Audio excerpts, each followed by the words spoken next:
Hello friends, welcome to my YouTube channel Biology and Science. हमारे video की daily notification पाने के लिए मेरे चैनल को सब्सक्राइब कीजिए, ज़्यादा से ज़्यादा लाइक कीजिए तथा अपने फ्रेंड्स में शेयर कीजिए। इस वीडियो के सब्सक्राइब बटन के साइड में एक बेल आइकन होगा, उस पर आप क्लिक कर दीजिए, जिससे हमारे आने वाले अगले न्यू वीडियोस की नोटिफिकेशंस आपको मिल सके। ओके। आज इस वीडियो में मैं आपको हिस्ट्री ऑफ बायोलॉजी पढ़ाने वाली हूँ, जिसे हिंदी में जीव विज्ञान का इतिहास कहते हैं। ओके।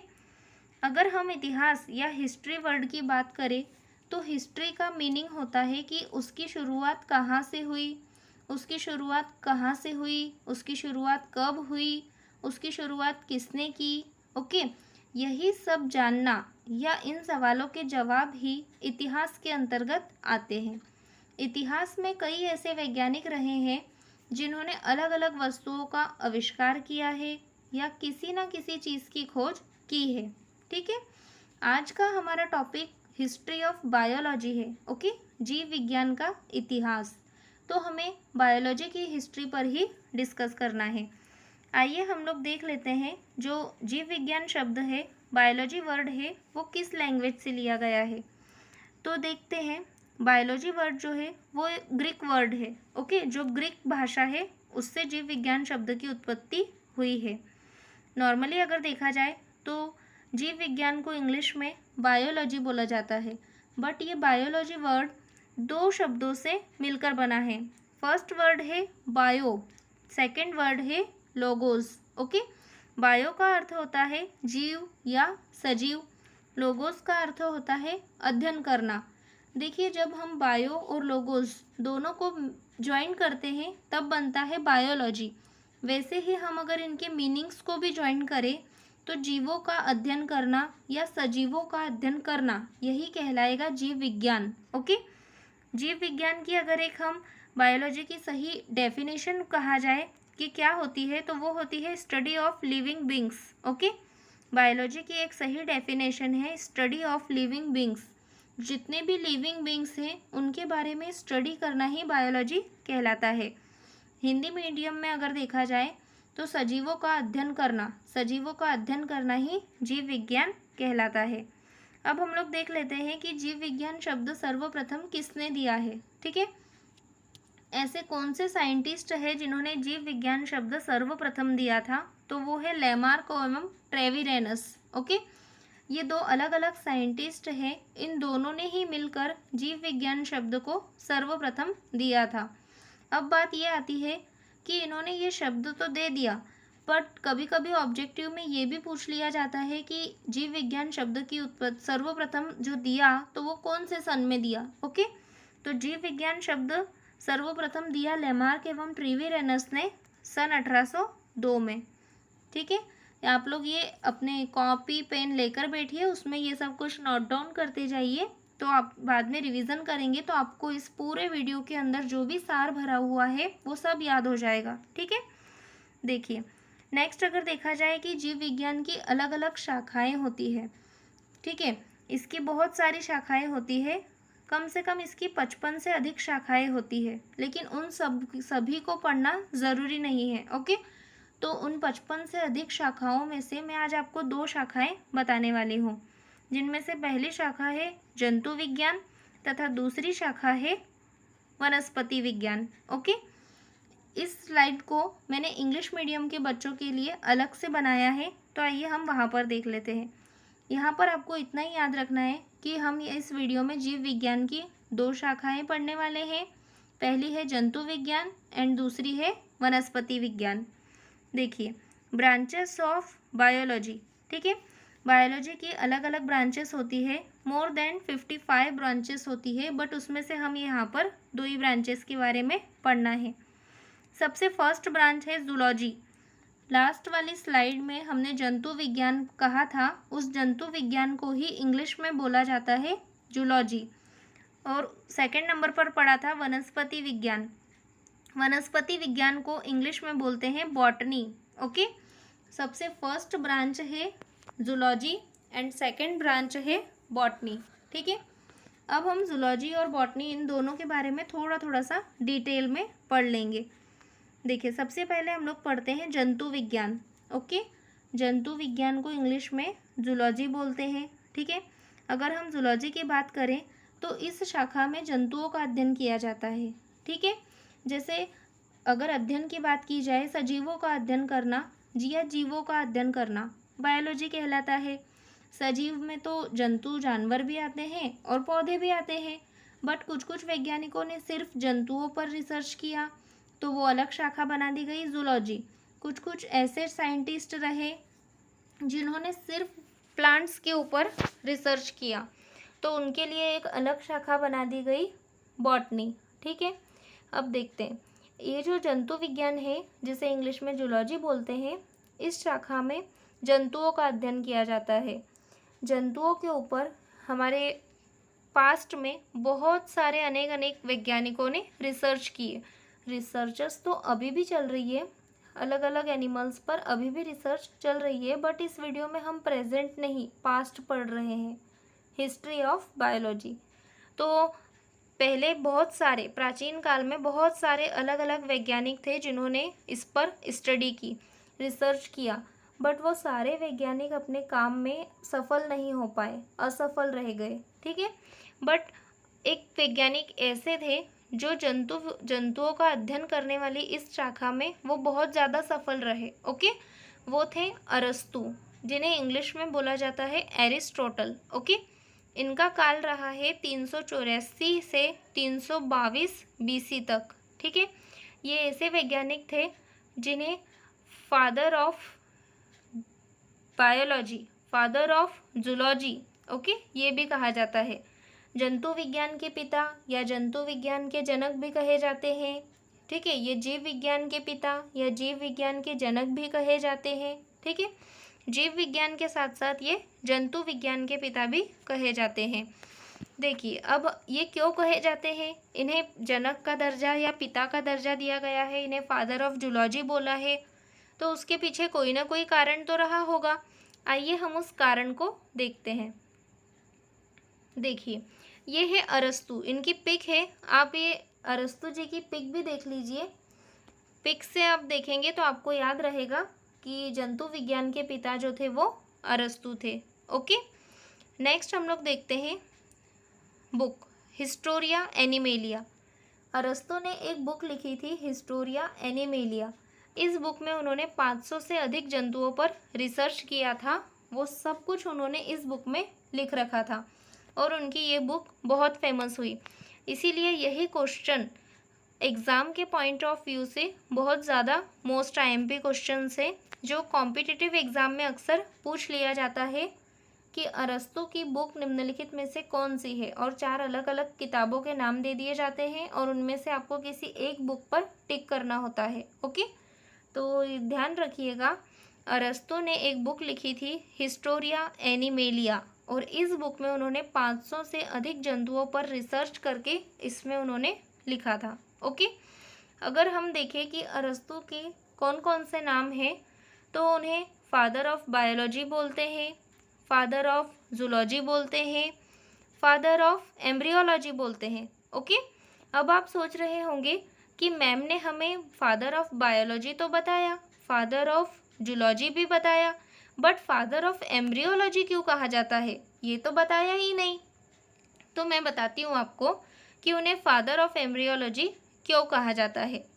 देखिए, ये नीचे जो आपको एक पिक दिख रही है उसमें एक मुर्गी है और 2 अंडे रखे हैं। ठीक है, तो इसी से रिलेटेड एक उनका रिसर्च रहा है जिसके लिए उन्हें फादर ऑफ एम्ब्रियोलॉजी कहा जाता है। देखिए, जो अरस्तु जी हैं उन्होंने मुर्गी के अंडे में भ्रूण का अध्ययन किया था, इसीलिए उन्हें फादर ऑफ एम्ब्रियोलॉजी भी कहा जाता है।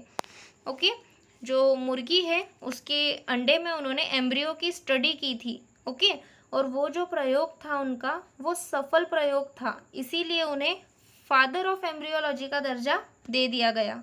ठीक है, नेक्स्ट हम लोग देखते हैं वनस्पति विज्ञान, बॉटनी, जो कि बायोलॉजी की 2nd नंबर की ब्रांच है। ओके, वनस्पति विज्ञान में देखा जाए तो इसमें किसका अध्ययन किया जाएगा, ये देखिए आपको यहाँ पर क्या दिख रहा है, प्लांट्स, ओके, पौधे हैं। तो वनस्पति विज्ञान की शाखा में पौधों का अध्ययन किया जाता है, ठीक है।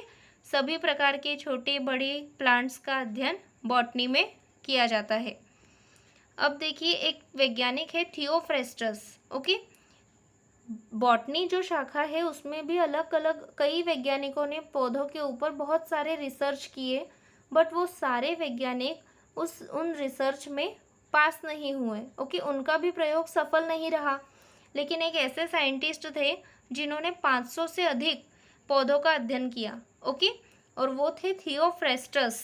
आप कंफ्यूज मत करिएगा अपने आप को। 500 से अधिक जंतुओं का अध्ययन किया था अरस्तु ने, ओके, और 500 से अधिक पौधों का अध्ययन किया था थियोफ्रेस्टस ने, ठीक है। इसीलिए उन्हें फादर ऑफ बॉटनी बोला जाता है, ओके। वनस्पति विज्ञान के पिता या वनस्पति विज्ञान के जनक कहे जाते हैं, ठीक है। जो थियोफ्रेस्टस थे, इन्होंने जब 500 से अधिक पौधों का अध्ययन किया तो इन्होंने भी अपनी एक बुक लिखी, ओके। इन्होंने अपनी एक बुक लिखी हिस्टोरिया प्लांटेरम, ठीक है। इस बुक में उन्होंने 500 से अधिक पौधों का अध्ययन किया और इस बुक के जरिए वो बहुत ज़्यादा फेमस हुए, ठीक है। तभी इन्हें फादर ऑफ बॉटनी कहा जाने लगा। तो यहाँ पर आप लोगों को दो नाम याद रखने हैं, अरस्तु और थियोफ्रेस्टस, ओके। अरस्तु की बुक थी हिस्टोरिया एनिमेलिया और थियोफ्रेस्टस ने जो बुक लिखी थी वो थी हिस्टोरिया प्लांटेरम, ओके।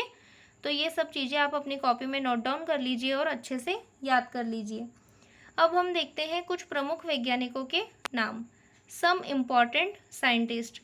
अभी तक हमने दो साइंटिस्ट पढ़े, अरस्तु और थियोफ्रेस्टस, और उसके पहले पढ़ा था लैमार्क एवं ट्रेविरेनस, ओके। लेकिन कुछ अलग अलग और भी वैज्ञानिक हैं जो बायोलॉजी से रिलेटेड है, वो उनके बारे में भी आपको पढ़ना चाहिए क्योंकि वो भी कॉम्पिटिटिव एग्ज़ाम्स में आ सकते हैं। देखिए सबसे पहले मैं आपको थोड़ा सा इन्हीं पर रिवीजन करवाऊंगी, फिर मैं आपको इसी वीडियो में आगे कुछ नए साइंटिस्ट और उनके नाम के बारे में बताऊंगी।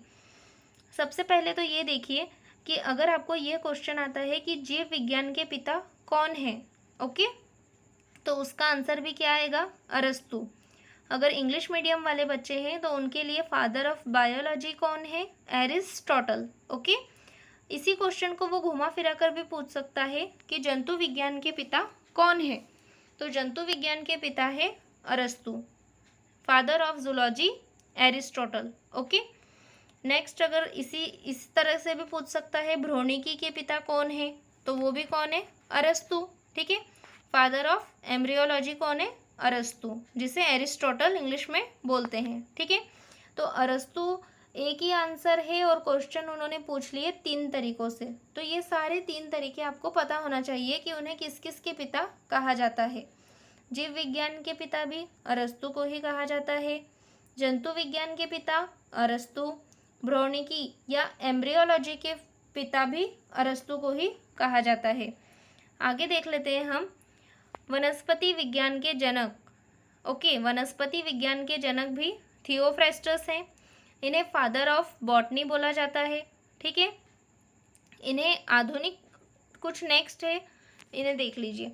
आधुनिक आंतरिकी संरचना के जनक Andreas Vesalius, okay. Father of modern anatomy Andreas Vesalius. कुछ और साइंटिस्ट हैं जो उनके नाम मैं आगे आपको बता रही हूँ, तो ये भी आप याद रखिएगा। बाय चांस अगर एग्ज़ाम का पैटर्न थोड़ा सा चेंज होता है और लेवल बढ़ता है तो उसमें डीपली क्वेश्चन पूछ लिए जाते हैं, ओके। तो उन सब के आंसर भी आपको पता होने चाहिए। देखिए आधुनिक आंतरिक संरचना के जनक एंड्रियास वेसेलिस, इन्हें इंग्लिश में बोलते हैं father of modern anatomy, okay. Next है सूक्ष्म शरीर रचना विज्ञान के पिता मार्सेलो मेलपिघी, ठीक है। इन्हें इंग्लिश में बोलते हैं father of microscopic anatomy Marcello Malpighi. Next है जीवाश्मिकी के जनक लियोनार्डो द विंसी, ओके। इन्हें फादर ऑफ पैलेंटोलॉजी भी बोलते हैं, किसे, लियोनार्डो द विंसी को, ओके। नेक्स्ट है आधुनिक वर्गीकी के पिता, ओके। आधुनिक वर्गीकी के पिता कैरोलस लीनियस, ये ज़्यादा इम्पॉर्टेंट क्वेश्चन है, इसे याद से नोट डाउन कीजिएगा और स्टार लगा लीजिए इसे मेरी तरफ से एक। ये क्वेश्चन एग्जाम में आता है। ओके, आधुनिक वर्गीकी के पिता कैरोलस लीनियस। ओके, इन्हें इंग्लिश में बोलते हैं father of modern taxonomy, Carolus Linnaeus. ठीक है, नेक्स्ट है तुलनात्मक शारीरिकी के पिता क्यूवियर। ये भी एक साइंटिस्ट है जिसे तुलनात्मक शारीरिकी के पिता कहा जाता है। इंग्लिश में इसे फादर ऑफ कंपैरेटिव एनाटॉमी बोलते हैं। Okay, father of comparative anatomy.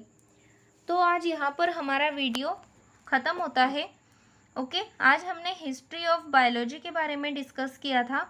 Next video में मैं बायोलॉजी से रिलेटेड कुछ ऐसे टॉपिक्स और अपलोड करूँगी जो एग्ज़ाम के पॉइंट ऑफ व्यू से इम्पॉर्टेंट है। तो आप मेरे इस चैनल को सब्सक्राइब करना मत भूलिएगा। सबसे पहले इस चैनल को सब्सक्राइब कीजिए, लाइक कीजिए और इस चैनल को अपने अधिक से अधिक फ्रेंड्स में शेयर कीजिए तथा जो भी ज़रूरतमंद है जिसे बायोलॉजी की नीड है वो इस वीडियो को देख सके। ओके, तथा कमेंट बॉक्स में आप लोग कमेंट करके बता सकते हैं कि मुझे और कौन कौन से टॉपिक पर वीडियो डालना है, तो मैं उन वीडियोस को भी अपलोड करूँगी। अगर आपको ऐसा लगता है कि किसी टॉपिक के ऊपर आपको वीडियो देखना है, बायोलॉजी से रिलेटेड हो या साइंस से रिलेटेड हो, तो आप कमेंट बॉक्स में लिखकर मुझे कमेंट कर सकते हैं। मैं आपका कमेंट पढ़ूंगी तो मैं उस टॉपिक पर वीडियो बनाकर ज़रूर अपलोड करूंगी। बस आप अपनी जो भी प्रॉब्लम है स्टडी रिलेटेड वो आप ज़रूर कमेंट कीजिए, आपकी हेल्प होगी। आपको जो टॉपिक नहीं मिल रहा है, जिस टॉपिक की थ्योरी कहीं से भी, मैं आपको उस टॉपिक की थ्योरी अवेलेबल करवाऊंगी। Okay, so thank you, thanks for watching my channel.